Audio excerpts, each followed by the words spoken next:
Hello everyone, how are you doing? This is MD Tech here with another quick tutorial. In today's tutorial, I'm going to show you guys how to turn off tapping sounds on your Android phone or Android device. And it seems to be maybe making a clicking noise when touching apps on the screen. So if you want to turn off like the tap sound, basically, I'm going to have you guys covered. And without further ado, let's go ahead and jump right into it. So all you have to do is swipe up on the home screen and then select the setting gear icon.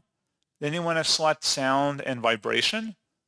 Go down to where it says tap and click sounds. If you want to enable tap and click sounds, you have a toggle to the right in here. It would be blue filled in oval.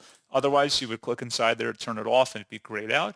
So pretty straightforward process on that, guys. And as always, thank you for watching. I do hope that I was able to help you out, and I do look forward to catching you all in the next tutorial. Goodbye.